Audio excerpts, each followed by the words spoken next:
గౌరవనీయ నందిబాబు గారు, మన కేంద్ర మంత్రివర్యులు శ్రీ బాబు గారు, సుబ్బరాజు గారు, డొనేషన్ ఇచ్చినటువంటి సుబ్బరాజు గారు, రామలింగరాజు గారు, కాంతరాజు గారు, కృష్ణారాజు గారు, సోదరులు చైర్పర్సన్ గారు, స్నేహితులారా, ఈ కార్యక్రమాన్ని ఎంతో వైభవంగా చేసినటువంటి ఈ కార్యక్రమానికి కమిటీ అందరికీ నా హృదయపూర్వక ధన్యవాదాలు.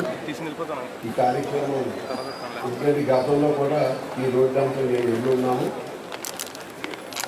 చాలా ఇబ్బందికరంగా ఉండేది. ఈవేళ చూస్తే నాకే ఆశ్చర్యం వేసింది. చాలా చక్కగా తయారు చేశారు. దానికి ముఖ్య కారకులు ఈ కమిటీ వారి యొక్క ఉద్దేశం. తర్వాత సహకరించినటువంటి నందిబాబు గారు, వర్మ గారు, మీకు కూడా సభాముఖంగా ధన్యవాదాలు తెలుపుకుంటున్నాను. ఈరోజు నరసాగ్రహంలో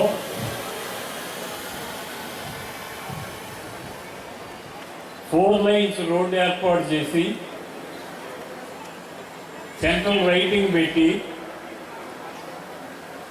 ఒక అద్భుతంగా కార్యక్రమం చేసిన సందర్భంగా ఏర్పాటు చేసిన సభకి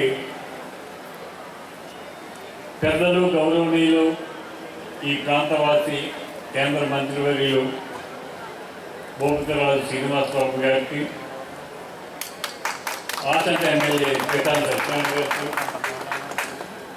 మా గురువు గారు, పెద్దలు, గౌరవనీయులు కన్నూరి బాలరాజు గారికి, విశ్వనాథరాజు గారికి, సుజాత గారికి, సుబ్బరాజు గారికి, క్షత్రియ కార్పొరేషన్ చైర్మన్ సూర్య గారికి, రామలింగరాజు గారికి, విజ్ఞాన వేదిక రంగసాయి గారికి, వేదిక వెనకాలకి చాలామంది ఉన్నారు. వాళ్ళందరికీ, వేదిక ముందున్న మీ అందరికీ పేరు పేరున నా హృదయపూర్వక నమస్కారం.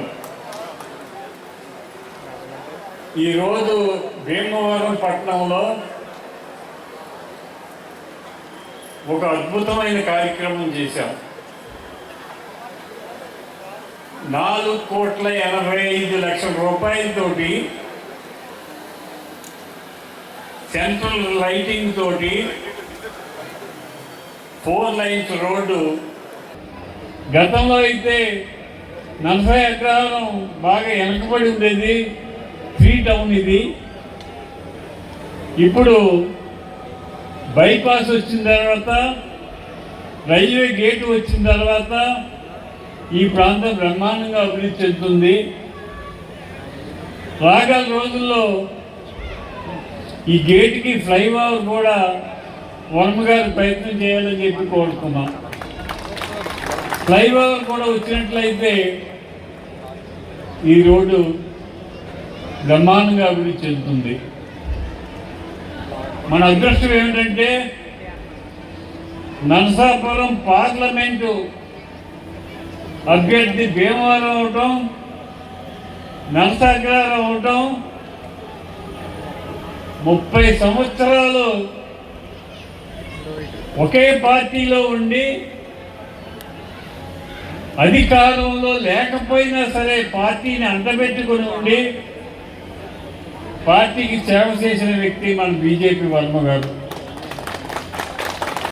ఆయన ఇంటి పేరు భూపతిరాజు అయినా ప్రజల గుండెల్లో, రాజకీయ వర్గాల్లో బీజేపీ వర్మగా స్థిరపడిపోవడం ఒక నాయకుడికి ఇంతకంటే గొప్ప గుర్తింపు, పురస్కారం మరేముంటుంది. వర్మ గారి రాజకీయ ప్రస్థానం ఎందరికో ఆదర్శం.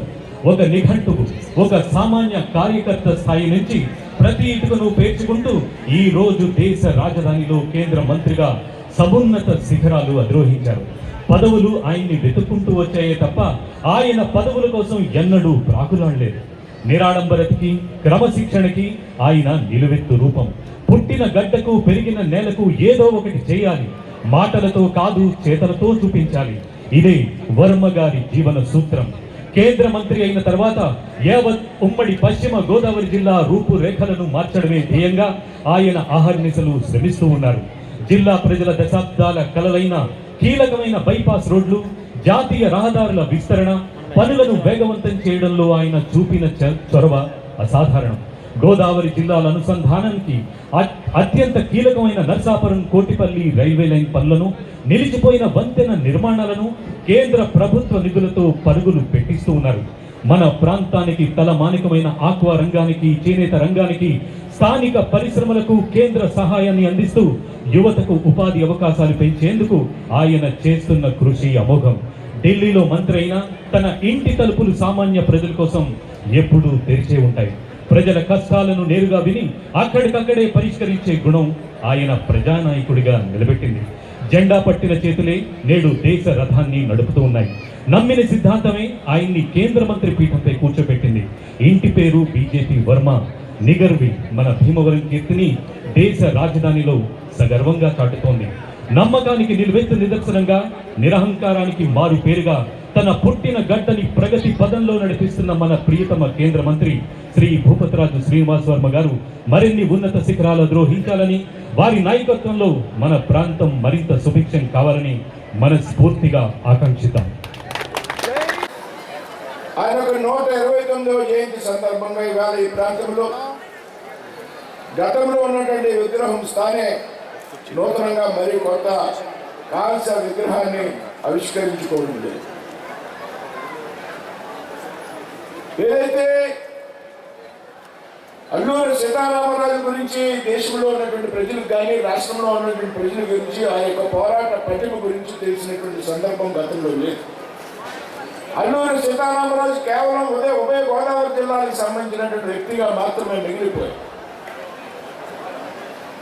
ప్రసిద్ధ నటుడు కృష్ణ గారి సినిమా సీతారామరాజు వాస్తవానికి ఈ దేశంలో చాలా మంది స్వాతంత్ర సమరయోధుల కన్నా ప్రముఖమైనటువంటి స్థానంలో ఉండడానికి అర్హత ఉన్నటువంటి వ్యక్తి.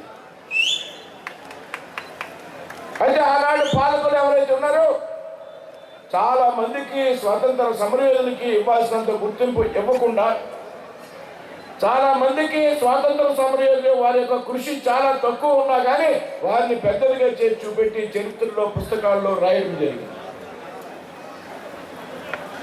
చాలా వాస్తవాల్ని వక్రీకరించడం జరిగింది ఈ చరిత్ర పుస్తకాల్లో. చాలా వాస్తవాల్ని ప్రజలకి తెలియకుండా చేశారు ఆనాటి పాలకులు అనేటువంటి విషయం వాస్తవం అనేటువంటి సంగతి సందర్భంగా చెప్తాం. అయితే భారత ప్రధానమంత్రిగా నరేంద్ర మోడీ గారి బాధ్యతలు స్వీకరించారు. దేశానికి స్వాతంత్రం వచ్చి 75 సంవత్సరాలు పూర్తయినటువంటి సందర్భంలో దేశంలో ఏ విధంగా తగినటువంటి గుర్తింపు లేకుండా మరుగుని పడిపోయినటువంటి స్వాతంత్ర సమరయోధుల యొక్క చరిత్ర దేశ ప్రజలకు తెలియాలనేటువంటి ఒక ఆలోచనతో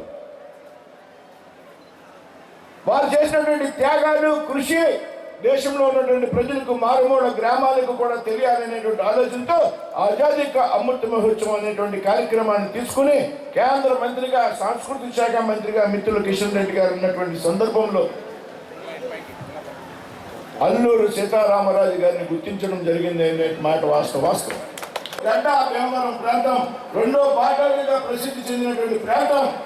అటువంటి ప్రాంతమైనటువంటి భీమవరంలో 30 అడుగుల కాంస్య విగ్రహాన్ని ఏర్పాటు చేస్తే సాక్షాత్తు దేశ ప్రధాని నరేంద్ర మోడీ గారు భీమవరం వచ్చి ఆ విగ్రహాన్ని ఆవిష్కరిస్తే అల్లూరు సీతారామరాజు గారి యొక్క చరిత్ర దేశంలోనే కాదు విదేశాల్లో బీబీసీలో చేయటం, లండన్లో సైతం వార్తల్లో చూపెట్టినటువంటి సంగతి మనందరికీ కూడా జరుగుతాం. అల్లూరు ఇవాళ 26 జూలై 4వ తారీఖు 4 సంవత్సరాల తరువాత భీమవరంలో ప్రస్తుతం ఉన్నటువంటి 30 అడుగుల విగ్రహం ఏదైతే ఉందో దాని తర్వాత అత్యంత పెద్ద విగ్రహం 10 అడుగుల అల్లూరి సీతారామరాజు విగ్రహం నర్సగ్రహంలో 4 రోడ్ల మధ్యలో కనుగొనడం అనేది కూడా భీమవరం పట్టణ చరిత్రలో, నర్సగ్రహం చరిత్రలో ఒక సువర్ణ అధ్యాయం అనేటువంటి విషయాన్ని సందర్భంగా గుర్తు చేస్తున్నాం. ఈ విధంగా విగ్రహాలు నెలకొల్పుతాం. ఆయన యొక్క స్ఫూర్తిని ఆదర్శంగా తీసుకోవాలి, ఆయన యొక్క త్యాగాన్ని ఆదర్శంగా తీసుకోవాలి, ఆయన యొక్క దేశభక్తిని ఆదర్శంగా తీసుకోవాలి అనేటువంటి ఆలోచన. చాలా చిన్న వయసులో ఏదైతే పోడు వ్యవసాయాన్ని రద్దు చేయాలి అని కాదు. అల్లూరి సీతారామరాజు ఒక యోగి, అల్లూరి సీతారామరాజు ఒక సన్యాసి, అల్లూరి సీతారామరాజు ఆదర్శవాది, జాతీయ భావం ఉన్నటువంటి వ్యక్తి, స్వదేశీని కూడా ప్రోత్సహించాలనేటువంటి వ్యక్తి, గాంధీజీ యొక్క సిద్ధాంతం ఏదైతే ఉన్నదో ఆ విధంగా ఆలోచన చేసినటువంటి వ్యక్తి.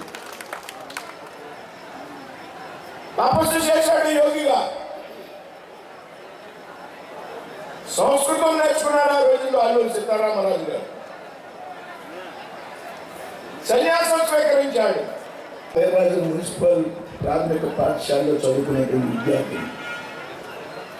ఆ తర్వాత ఎక్కడ ఉన్నటువంటి ఆర్కేఆర్ఐ స్కూల్లో 10వ తరగతి వరకు చదువుకున్నటువంటి విద్యార్థి. ఈ ప్రాంతంలో పెరిగాం. నాకు పదే పదే గుర్తొచ్చేటువంటి అంశం, కన్న తల్లిని పెరిగిన ప్రాంతాన్ని మర్చిపోయేటువంటి వ్యక్తికి పుట్టగతులు ఉండవు అనేటువంటి విషయం నాకు